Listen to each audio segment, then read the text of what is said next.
So hello everyone, let's have a look to the DBMS week 1 summary. So first point is what is the importance of DBMS. Number 1, it stores and manages the large amount of data efficiently. Number 2, it reduces redundancy and inconsistency. Number 3, it provides security, backup, recovery and concurrency control. Number 4, it used in banking, e-commerce, healthcare, social media and education system.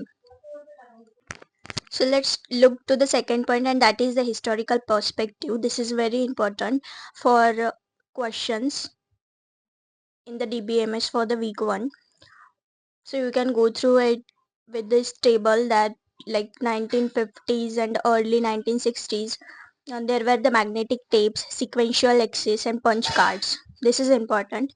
In late 90s, 1960s, hard disk introduced and direct data access. In 1970s, hierarchical and network DBMS relational model by code. In 1980s, commercial RDMS, SQL standards and distributed DBMS were introduced. In 1990s, data warehousing, data mining and web applications were introduced. Early 2000s, uh, XML, XQuery, automated DB administration were introduced. In late 2000s, here is the big data system. In 2010s and in the present, cloud database, NoSQL database, AI driven data management were introduced. So let's look towards the point number 3, and that is the file system versus DBMS. The features, file system and the DBMS, what are the why file system and DBMS were differentiated. So in terms of data redundancy, in file system it is high and in DBMS it is low, so that is why we prefer mostly DBMS over file system. In consistency, file system, the consistency is too poor, and in DBMS the consistency is better than the file system. In terms of security, file system has the limited security and DBMS has the strong security terms and conditions. So data sharing, it is difficult to share the data through file system, and it is very easy to share the data through DBMS. Then in terms of the backup, it's manual in the data system and it is automated by DBMS. Querying, it's complex, and in DBMS it's simple. Concurrency, it's poor in file system and it is good in DBMS. Integrity, it is weak in file system whereas it is strong in the DBMS. Let's discuss point number 4, and that is basic notations and terminologies of DBMS. The first one is the levels of abstraction. In that, the physical level. What is meant by physical level? That is how the record is stored. The second is the logical level. That it describes the data stored in DB, that is database, and the relationships among the data fields. Number third, that is weave level. What is meant by weave level? That is the application programs hide details of the data type, and it can also hide informations like employee salary and etc. Number two, that is schemas and instances. What is meant by schemas? Similar to the type of a variable and a value of the variable at runtime in the programming language. So it's kind of the variable in this DBMS. So number one, that is logical schema. What is mean by that? That is overall logical structure of database. Logical schema is the overall logical structure of database that is analogous to the type information of the variable in program. For example, customer schema, here is the name, customer ID and the account. Number two, that is physical schema. That's overall physical structure of database, that is physical schema. Number two, that is instances, the actual content of the DB at a particular point in time. It is analogous to the value of the variable. Let's look towards the physical data independence. The ability to modify the physical schema without changing the logical schema is called as a physical data independence. This is important for the question. Let's look to the data models. Point number 5. It describes how data is organized. Here are some types of the data models. Number one, that is hierarchical model. It is like a tree structure. Limitations is like it has the one parent only. Number two, that is not network model. Graph structure it has, and advantages is like multiple parent relationship. Number three is that relational model, that is a data stored in the tables and most widely used today. Number four, that is object oriented model, that stores the objects with data and methods used in complex applications. Let's look to the point number 6, and that is languages in DBMS. So DDL, what is meant by DDL? DDL is a data definition language. It defines the schemas. For example, create, alter and drop are some commands for the DDL, that is data definition language.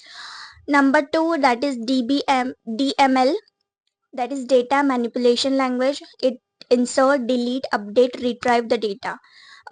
Here are some examples, that is select, insert and update. What is DCL? DCL is a data control language. For example, grant, revoke. And TCL, transaction control language, that is commit and rollback. So let's look to the approaches of the database design. Point number 7. Number 1, requirements collections and analysis. Number 2, conceptual designs like ER model. Number 3, logical design, that is choose data model, map ER relations, etc. Number 4, schema refinement and normalization. Number 5, physical design, that is storage structures, indexes, file organizations. Number 6, that is implementation and testing. Let's look to the point number 8, and that is major components of the database engine, that is important in terms of solving the questions. It's important. Number 1 is query processor, that is it passes and translates queries, optimize, add them. Number 2, that is storage manager, interfaces with the file system, manages data storage. Number 3, that is transaction manager. It provides concurrency control, recovery and ensure asset properties. We will see in the upcoming weeks about this. That is the next one is authorization and integrity manager. It checks access rights and enforces integrity. Then we have the data dictionary manager, maintains catalog, that is metadata.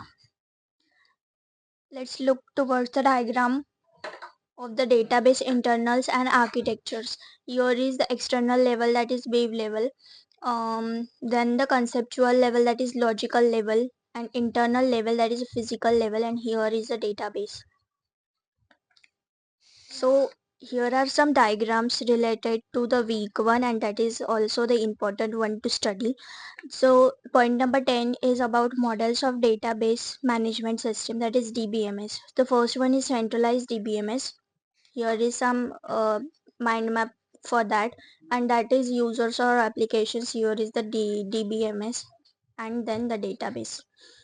Then the client server DBMS. Here is the client, here is the network, here is the server and the database.